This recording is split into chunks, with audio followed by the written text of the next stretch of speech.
How's it going, guys, out there in TEIJG land? This is ET doing another driving cast. I was just getting back from the gym here. I got my my inside sneakers right here, my Mizunos. Well, you get the general gist of it. Yeah, let me focus on it. There we go. Anyways, so the theme of this car cast or driving cast is an idea that I'm kind of working on, which will end up being a podcast and probably a really long blog post, and maybe even a more streamlined, edited YouTube video instead of this blabbering that I'm getting ready to do here. So basically, the idea is I was on the treadmill. You know, I did 22 minutes on the bicycle because all the old dudes got there before me.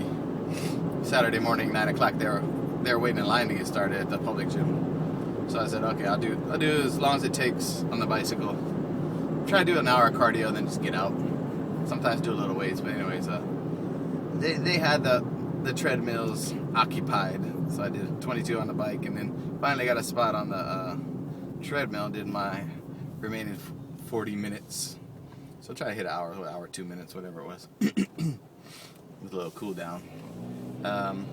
Then I thought this idea of what is the game plan that people should do when they move to Japan, you know? What steps, or what can my 9 years here, and Tony's eventually, I'm gonna get him on the podcast as well, and I'll probably shoot him an email and tell him to make up his own before I tell him mine. See what things gel. What is the game plan for somebody who wants to teach in Japan? You know, what should they do in the beginning? And first in order for making your life in Japan really exciting and comfortable.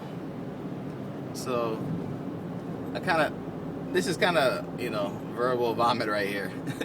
Trying to figure out in my mind how to pursue this thing, and I thought there might be two game plans. The person who wants to stay a year or two versus the person who might want to stay longer.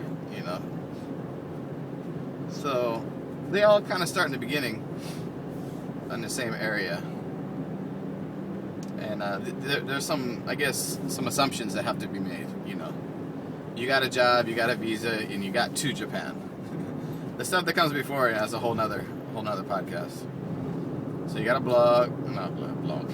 You got a job, you got a place to live, and you're coming to, or getting ready to, or you just got to Japan, or maybe you've been there a while and you need a little help from me, the Yank, and Anthony, the Crank.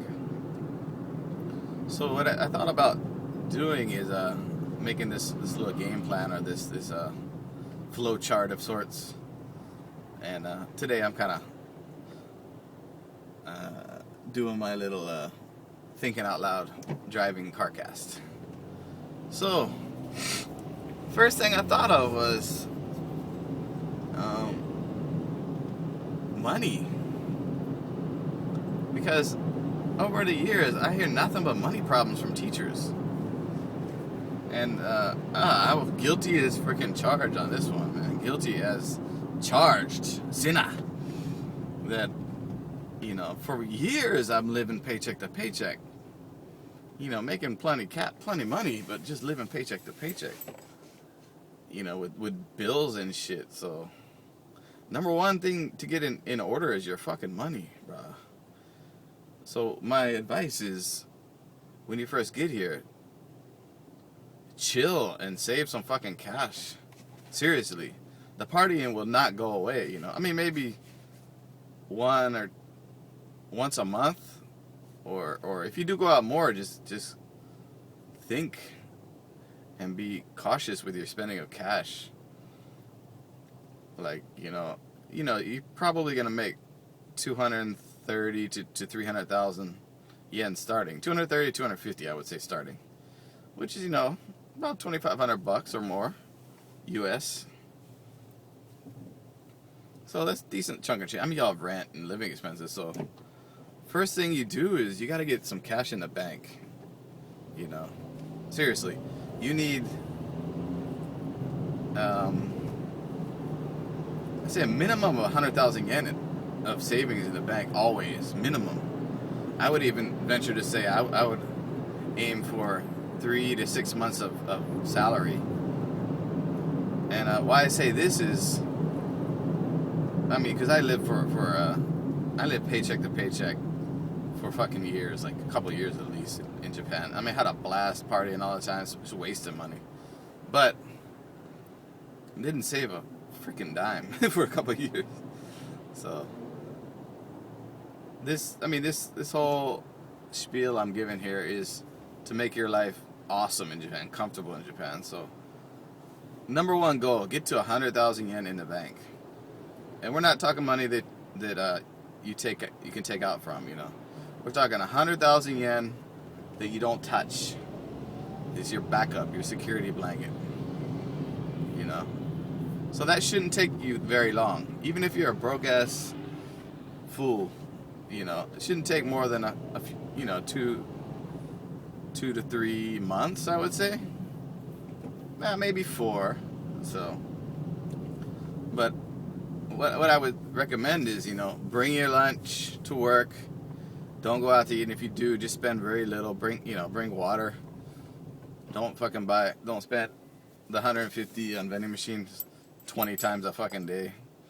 You know, buy at supermarkets, don't buy at convenience stores. Just pinch those yen, those pennies, as much as possible for this first, you know, initial period. And don't go out every fucking night drinking beer. And if you do, you know, maybe be a little bit cautious of how much you spend, because you can easily blow, you know, 20, 30,000 yen in a night easily. You go out, drink, eat dinner, you go out to eat, then you go out to bars and spend, and then late night fucking snacks. And next thing you know, 20,000 yen is out of your pocket, of your bank account. That's $200, yeah, one night, easily. If not more, you could easily dump more. Yeah, you could dump less depending on how you watch your cash flow. So, let's just say first 3 months, your goal is to get 100,000 yen in the bank. 100,000 yen, that's minimum. So the first topic would be money. First 3 months, aim for that 100,000 yen in the bank, at least. In 6 months, I would say you should be able to get 200,000 to 300,000 yen in the bank, you know. Definitely, you know. 6 months, 300,000, that's 50,000 a month. Easily, you should be able to do that. Don't care how you do it. If you do it from your savings, if you get privates, you know, just get to those numbers, you know. Minimum. These are minimum amounts. 3 months, 1 to 3 months, 100,000. 3 to 6 months, 200,000. But ideally, you want 3 to 6 months of pay in the bank. So 250,000 times 3 or times 6, whatever that is. You want that in the bank. And the reason why, let me give you the reason why. Number one is, you know, the teaching market isn't as prosperous as it used to be. So, you know, companies go out of business. Things happen. I mean, I think there'll always be teaching English jobs, but it's not as, except in Tokyo and the bigger cities, it's not as easy to find jobs as it used to be. So you got to have that nice security blanket. And, you know, you want to be baller. You want to be balling. When people say, let's go to Thailand for a week, you want to say, when do we leave? You know, you don't want to be like, oh shit, let me check my bank account, see if I have enough money to eat. Nah, you want to be a fucking baller. You want to go to Seoul over the weekend, you just freaking jump on the ferry or jump on the airplane and go. So it's for your security and it's for your fun. So, number one, the money. Save it. You can easily save, like I said, 100,000 to 600,000 to whatever, pretty easily. You know, 500, put 50,000 yen in the bank every month. Initially, you know, more or less, maybe later down the road, but just till you get to those nice 100,000 numbers, so you don't have to be stressing so much for your job or people, you know, things pop up. You know, people leaving, there's opportunities to buy cars and bikes and shit. So when you got cash, man, you're freaking king. You're baller. You know, as Jay-Z, don't stop that hustle. So live a little frugally for the first few months to get that savings up. And then, you know, bring the lunch. Don't spend your money on the vending machines. Don't drink yourself into fucking stupor all the time. Number 2, while you're doing this, it's your mission to learn Japanese. This is for both, you know. If you're gonna stay only 1 or 2 years, and if you're gonna stay, or if you plan on staying for a while, you definitely need some Japanese. So while you're saving that money, being bala, it's your chance. You're gonna have this extra time since you're not quote unquote partying all the time. So what should you do? You should study fucking Japanese. Find yourself some friends, some Japanese friends. Take the free lessons at the community centers or the cheaper lessons at the community centers, and practice, you know, people that you can practice speaking with. Reading and writing, yeah, you can do that too, but you're trying to learn how to speak, to communicate, you know, conversation. This is what you need, number 1 goal. And the reason why is, number 1, you got a lot of time, because you're trying to save that money. You got some extra time. You're in a foreign country, you're a guest. You know, it's kind of polite to learn their language. Next, you know, if you, of the 2 paths, staying for a couple of years versus staying for long term, if you're staying long term, you definitely don't want to be teaching your whole fucking life, teaching English. You might want to, but there's, you know, potentially other opportunities out there if you're fluent in Japanese or close to fluent. So the Japanese thing, there's tests. There's these Japanese proficiency tests. There's 4 is beginner, 3, 2, and 1. 2 and 1 are all that matter. 2 and 1 is when you can go to universities and get jobs. 4 is pretty easy. It's about 50 kanji in the basic Japanese grammar and vocabulary. Then 3 kicks it up a little notch to like 250 to 300 kanji.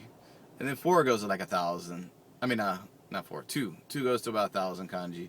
And 1 is, you know, basically native level reading and writing and speaking. So grammar structures, all that shit. So 2 is what you want to aim for. I mean, if you feel you need to do the steps 4, 3, 2, 1 as for targets, then yeah. But I would say aim for 3. You could probably skip over 4. Aim for 3, and then aim for 2 minimum. 1, you know, if you really feel like it, go for it. But I would aim to pass 3 within a year. It's pretty easy to do that, to pass level 3 within a year. And then after that, and this is if you're planning on staying in Japan, and because this opens up potential opportunities for study and for other jobs. So if you are, then aim for level 2 or 1. But I would say shoot for 2 is good enough. And then, you know, once you get to 2, you're probably pretty damn good at Japanese. So eventually you'll be able to pass number 1 if you decide to study, or if you want to, if you really need to. But aim for 3 to pass, and then as your first one, and then 2. Skip 4. 4 is kind of easy. You don't need that shit. Okay, what else? So you got the money situated, you got your savings, you're starting to saving, and while you're doing that, you're learning Japanese. You're meeting Japanese people that you don't teach. Well, I guess you could teach them, so. Mixing business and pleasure sometimes is not that great. So I would say have your Japanese friends where you can, where both of you can comfortably speak whatever language you want, you know. Exchange language partners is cool too. And then, you know, you got your daytime job, of course, that's cool too. And what else? So money, Japanese,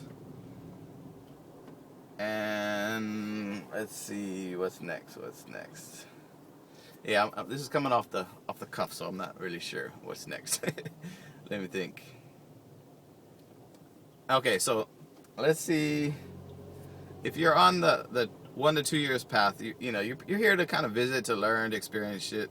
So you probably want to do some traveling within Japan, and maybe to Korea, hop over to China for, you know, couple weekends or a couple weeks here and there.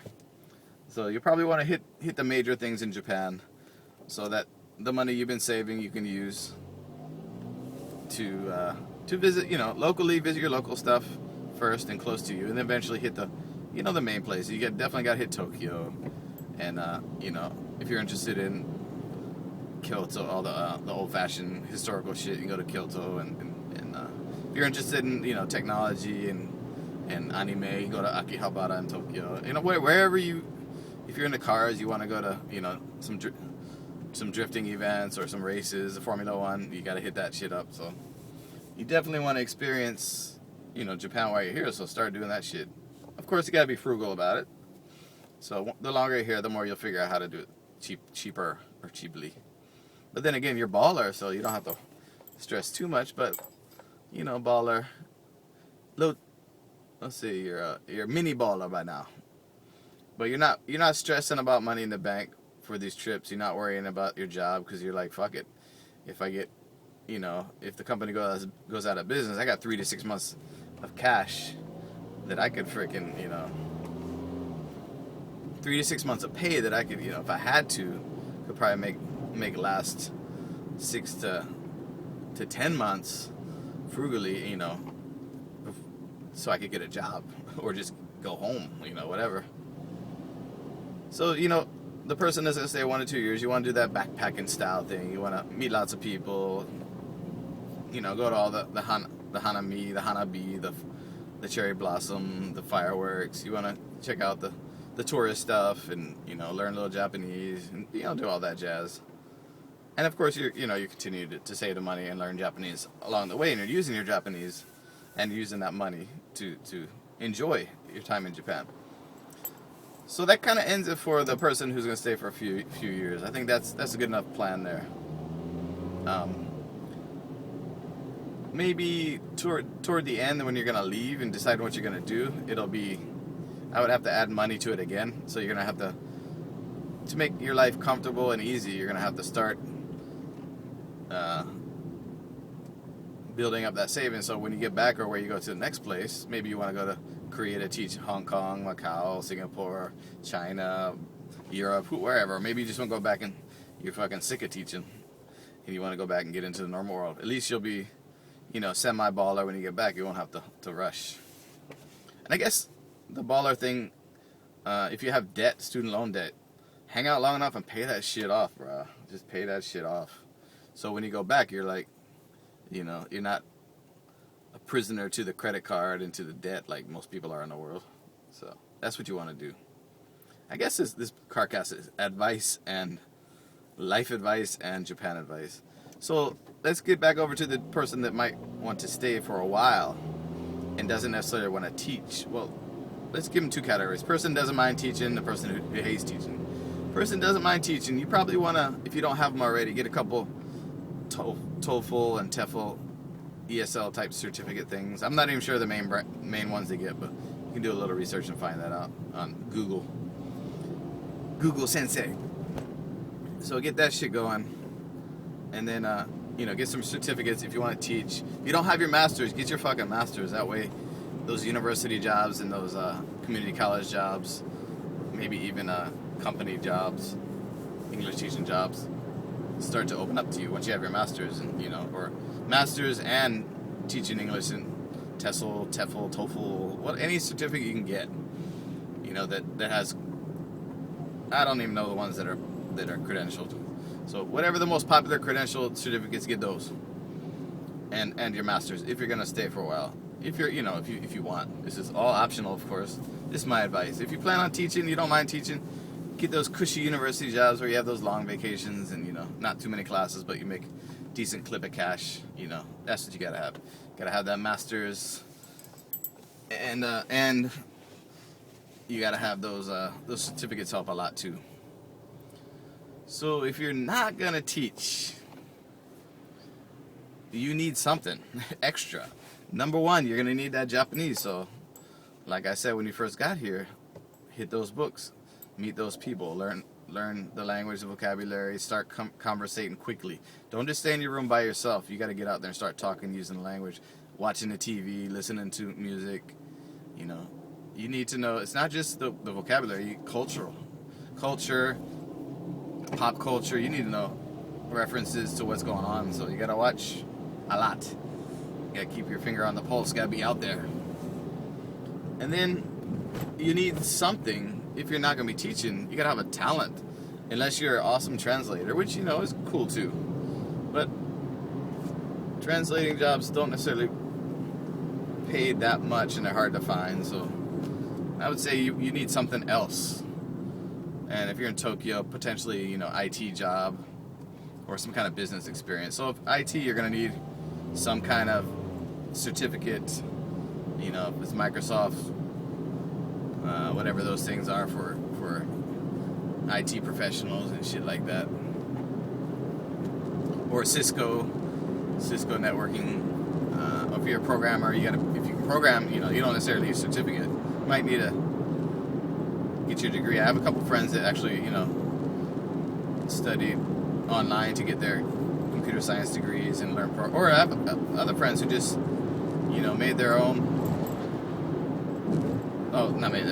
own, learn programming by themselves, just taught themselves, bought some books and learned it, and joined some, you know, programming clubs and meetup groups, and just learned and got, you know, awesome jobs. But again, they also know Japanese. It might not be necessary for some jobs, but it just makes your life easier if you have, you know, at least conversation level Japanese. And some jobs require, if you don't get referred, you don't know somebody. Some jobs just require you have that level 2 or that level 1 Japanese proficiency test. Probably level 2 is enough. But yeah, so some people open up their own businesses. So again, that's money. You need cash. Some people work IT, so you need a certificate or degrees, or at least that knowledge. And that requires some study. What else? What other jobs are there? People have performers. If you're a musician, you can go that route as well. But yeah, I think 22 minutes. That's pretty long, CarCast. But I'm gonna try to put some kind of flow chart or outline or something together not verbally, in text. I just did it verbally puking on the microphone, G. But anyways, yeah. So I'm going to try to do a blog entry to kind of match this and maybe suss it out a little bit better for, you know, a plan of action for you guys. But I thought a little CarCast, a little podcast action would be kind of cool for you guys to have. But I think that's about it for today. So like I said, I'm gonna suss this out a little bit more and try to refine it into a more easily consumable, you know, property. You know, it'll be free. I'll put it on the blog. I'll put it in YouTube. Put it on iTunes. So, okay, that's it for today. Thanks for listening. This is TEIJG special CarCast edition. The game plan, the Japan game plan, and like I said, we're gonna get Tony together and get his, and we'll do a nice long audio podcast and talk it out from his point of view, and I won't tell him anything about mine. So just to see raw from him what he thinks of. Okay, bye-bye.